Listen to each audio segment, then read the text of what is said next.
What's up, Keep Pounding crew? Back today with another video. Keep pounding. The Chiefs escape a grinding game against the Panthers. If you like the video, if you like the channel, hit that like button, hit that sub button, hit that bell, select all, and leave a comment down below. Let me know how you feel and what you think about the video. Let's dive on in. So, we come within 2 points of the Chiefs after a very, very rough week against the Falcons. This game is an excellent benchmarker for where we are as a team. Uh, we showed grit, we showed determination, we showed courage, we showed a spine in this game. So I wanted to get that out of the way. I wanted to say this team has a chance of getting back on track and getting some wins here this year. But we've got to start playing games exactly like that one today in order to do it. You know, I've been comparing this team to the AFC West, and this team showed me exactly where we stand. And it was exactly where I predicted. Right below KC, but right above Oakland. So, that's where we stand now. You know, when we played Oakland back then, we were lost. We were kind of trying to figure out who we were. So that's why Oakland had us by that one game right there. By about short amount of points, but you know, you get my point. If we played the Raiders today, playing like we did today, we would win. We set ourselves up for a field goal. Yes, they were NFL record attempts, but you know, the thing is, with that wind, did you really expect them to make either one of those? Let's be honest, folks. Did you really expect them to make those? But the fact that we set ourselves up, and under normal circumstances, if we had just gotten like a few more yards, if we had not shot ourselves in the foot with stupid penalties, and just gotten right into straight field goal range, you know, within the 40-yard line, think about it. Those 3 points could have won us the game. Now, I think I'm onto something here because you look back at every single box score except for the Chargers game, you'll see we have a goose egg in the box scores in at least one quarter. Now, why is that? That's what this coaching staff needs to start looking at. That's going to be the key to many, many victories if we could solve that problem right there. Solve that little enigma that's been costing us games. Because look at it. Every single one of those games, we lost between 3 to 7 points. Or we could have tied and took it to overtime. On the games that we did lose. On the games that we won, that could have been an extra 3 or 7 points on the board for us. You know? Ka-ching on the scoreboard. So, you know what I'm saying? Just take a look at that coaching staff and see what you could do with it. That's something that we can improve with right there. That's a learning curve right there that we can start working on. And I think that's the final building wall between us and these big wins that we should be getting. I think that's the key. You know, think about this. If we had gotten those wins, we would be sitting at 7-2 right now. 7-2. Battling it out for the division lead. Just something to think about. So that's my opening talking points. We're going to talk about each one of these positions as we go along. Quarterback. B. Straight B plus. B plus possibility. I saw some really good throws today by Teddy. I saw a couple of them behind the receiver, which I didn't like, but nobody's perfect. But the thing that hurt his grade, really for me, was his play clock management. And it's been this problem ever since the beginning of the year. You take a look at Teddy. When he comes under center, he takes forever to snap that ball. Right on the 1 second mark. And the defenses know it too. And they're taking full advantage of it. You rarely ever see offsides against us. Excuse the hiccups, sorry. But yeah, you rarely ever see offsides against us and people jumping on the line. It happens probably once or twice a game, but that's it. Under normal circumstances, when you got quarterbacks that use that play clock to their advantage and snap it at random times, you'll see a lot of defensive linemen jump a little bit more than you saw during the games that we played. So it's the fact that cost us 2 timeouts in the first half really gets under my skin. And I'm not happy about that. Because that's 2 timeouts that we desperately need, to gain momentum and control in this game against big opponents, like KC today, the former Super Bowl champions. So, who are still loaded, by the way. So that's going to count against them. Yes. B. Running back A, Christian McCaffrey, Mike Davis. I don't know what more you can ask the two of them together. They got it done. Wide receiver B+. I saw some good catches. I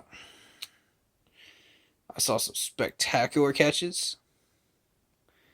And, I saw the extra effort today. And I loved it. I loved it, man. Because that's what you need from these guys.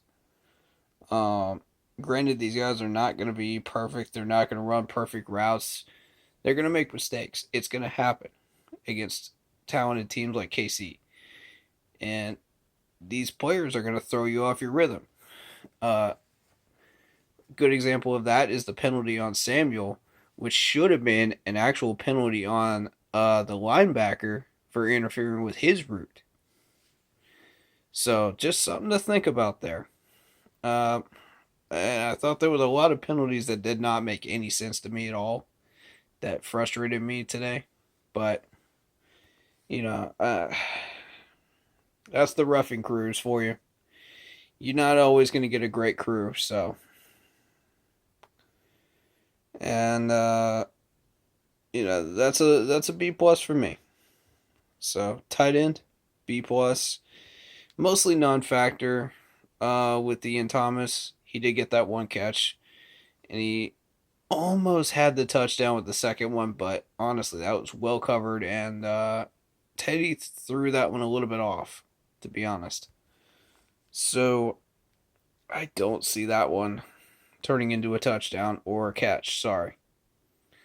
I know a lot of people wanted that one, but I don't see it. Offensive line. Here's where we get into the nitty gritty because this is one of our main issues is offensive line. And I give them a B because for a good chunk of this game, you saw decent pass protection.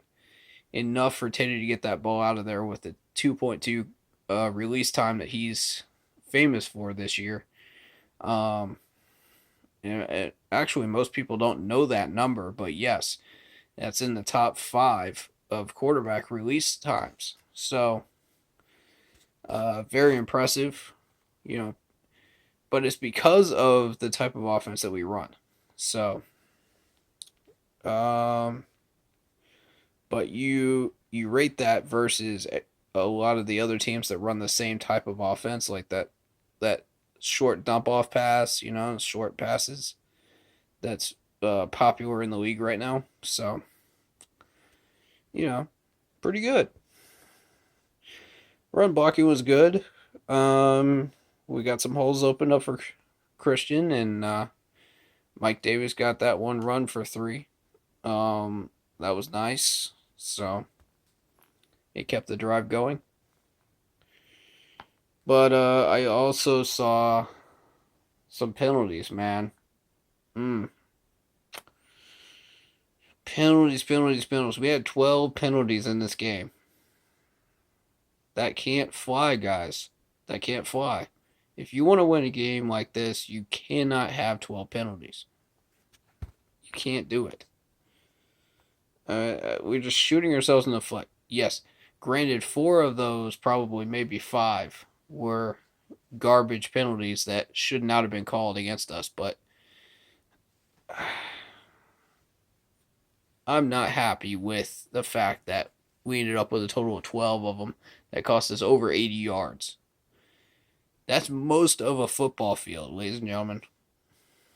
I just want to mention that. So, back to the age-old problem of penalties, and that does not check off the first box for me, which is mental preparation or mental discipline. That was what I labeled it as, was mental discipline. Correct.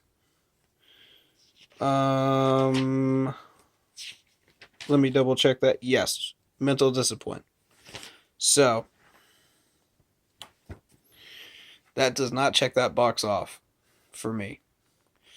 Guys, we talked about this, man, in the first video that I released today. So, on game day. So, defensive end. Now, I'm going to give him a bit of a pass because of how strong KC's offensive line has been. I'd say it's probably top 10 in the league. I don't know what it's ranked as specifically in the league, but I say it's top 10 based on what we've seen so far of the offensive lines that we've been battling against. So, we got a halfway decent pass rush from Brian Burns, and Effie didn't really make it into the backfield today, so, kind of ineffective. But we decided to use Sam Franklin, the safety, and that worked in the second half. So, that doesn't really count as defensive end, but as far as pass rush, it does. So, I graded that according to strong safety, so. And it did not count towards the grade for defensive end. But Brian Burns is the reason that's a B. Defensive tackle, B. We did give up that long run, and that was not the best thing for our defense right there, because we've been doing so well up until that point in the last couple of games, and then we give up the big run again. Now, I accounted for Gurley last week. I did not account for their other running back in Atlanta, so that goes without saying.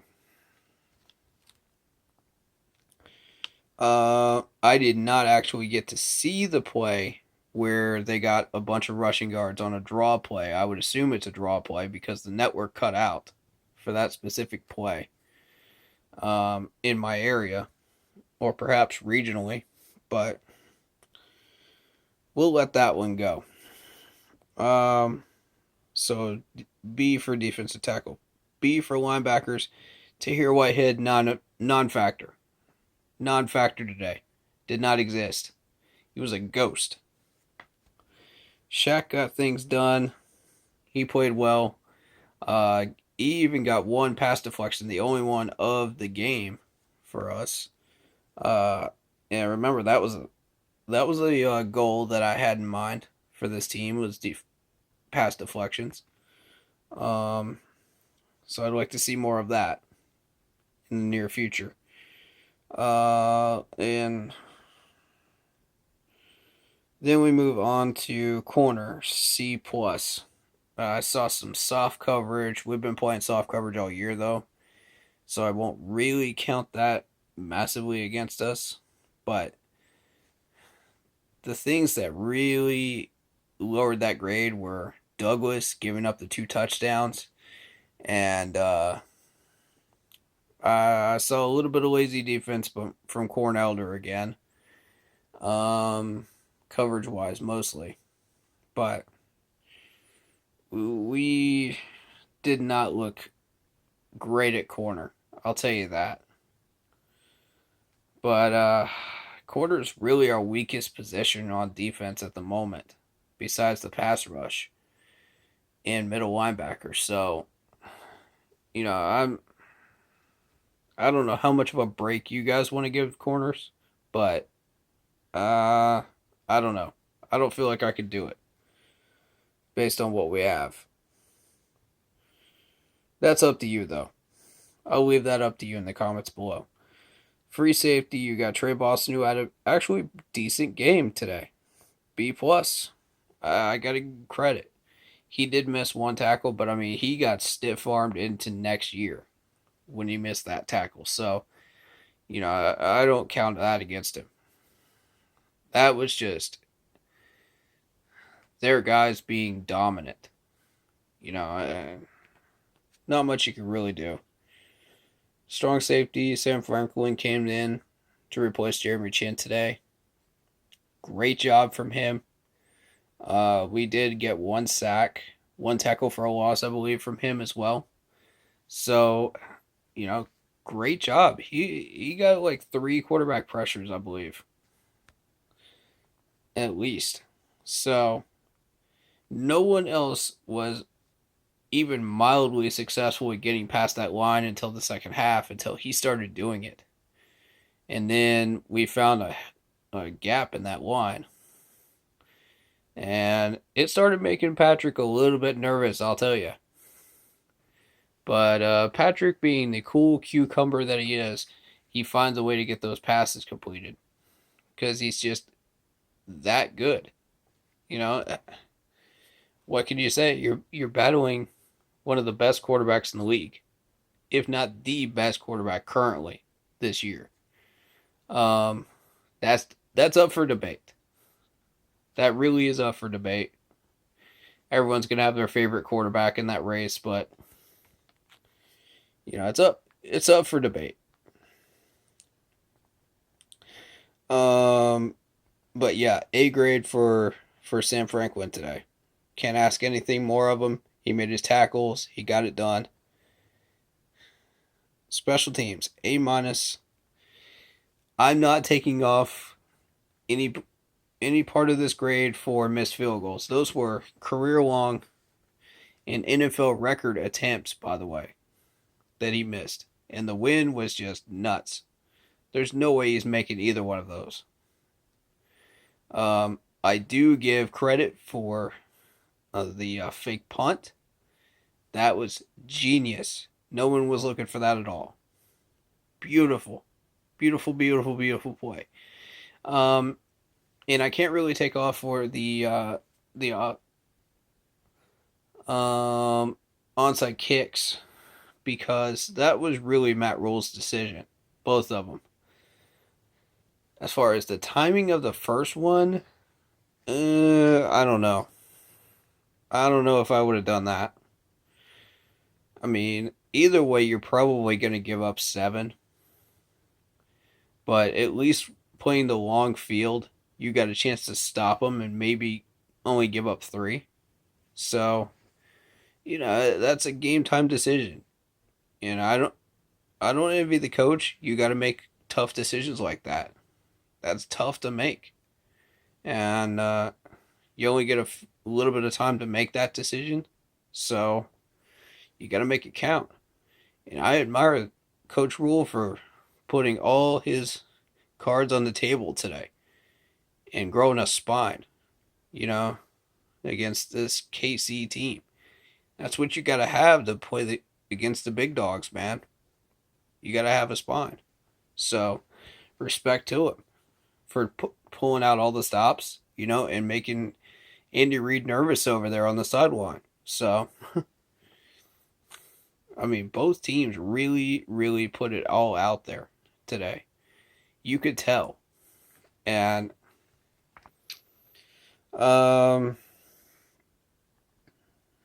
that's why coaching gets a B from me. I was a little bit skeptical of the onside kick call, the first one, but it is what it is. I have to take off for it because of what it was. We didn't get it past the 10, but there's a chance that we could have gotten it.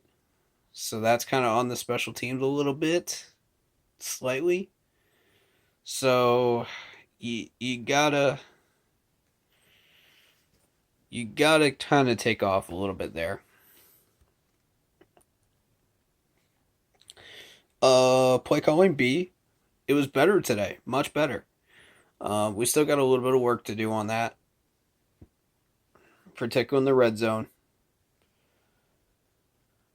Christian McCaffrey made all the difference in the red zone and in field goal range. It propelled us into the red zone several times. So the fact that we had him out there mixed with Curtis Samuel rushing and Mike Davis rushing, it gave that extra four-pronged element for the defenses to look for now. And that's difficult. We got weapons. They were saying all game long how we had weapons that matched KC's. And I was like, whoa. And the more I thought about it, the more I thought, you're right. Because you go back and look at the numbers. We're matching them. We actually got more first downs. We got more yardage than they did. And I mean, let's be real. In some ways, Teddy actually outplayed Patrick Mahomes a little bit today. You actually got to see those two go at each other. Offense versus offense. And on both sides of the ball, and you see, how they both play the game versus each other. Not just on the stats board, where Teddy's actually been passing Patrick Mahomes in one or two categories, I think. So I think he actually did pass him in one. I'd have to double check that.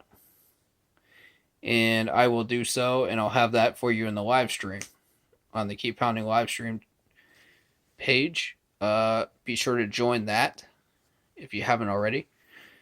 You'll get live streams, you'll get posts during the game, you'll get extended reactions to in-game play. I'll be streaming during games sometimes. And I also do Zoom chats with fans. So if you guys want to join those Zoom chats after the games are over or up to 30 minutes before the game and during the stream during the middle of the week, you can do so. As long as the Zoom chats are open, I will let you know. The name you should look for is Corey Davis, and the password is Smitty89. So, just wanted to get that plug in before we finish up here with the tackling. Tackling is a B. Much better today. We cleaned that up a little bit. We're focusing on certain areas. I would say we had a great game. We looked good. We played hard with intensity and grit. And the things we still need to work on are pass deflections, play calling, coverage, and penalties. Those are my four that I think that if we fix those, and I'm adding one that's going to be a key element. Let's find out what's going on in these scoreless quarters, because that's going to be the key to victory. If we solve that and we get at least 3 or 7 points on the board during those scoreless quarters. Um, could it be that we're using too much time? Could it be that we're inflicting damage on ourselves with penalties? Could it be that we're just not getting the ball down the field? What's going on? You know? Or is the other team just that dominant that they took over the entire quarter? Why are why have they been able to do that up until now? You know, each team is different. So, you know, I encourage Coach Rule and the staff to start looking at some of those quarters and just seeing what may or may not have gone wrong during those that kept us from getting points. Um, was it maybe that we needed a few extra yards like today, to get into field goal range so it wouldn't be a NFL record attempt? You know, what's the deal? Because that 3 points or that 7 points could make the difference between a win and a loss. So that being said, I was very, very encouraged by what we see today. And we got a lot of work to do still, but the future is bright. The future is very bright. I think if we keep continuing on this path, we're in good shape. As of right now, I'm looking at 6 to 7 wins, 8 wins on the table now, possibly. KC was a loss in my book before this game even started. So, taking an L here is not a bad thing, really. If we end up 6-win season, that's not too bad either. We still get a decent draft pick in top 10, right? That's helpful to us. Playoffs are. I want to say the playoffs are almost out of reach. We're still in the hunt for a wild card spot, second wild card spot, but can we get it? I'm leaning towards no, but we'll see. We're going to need some help. If we really, really want to fight for it, then we're going to need some help.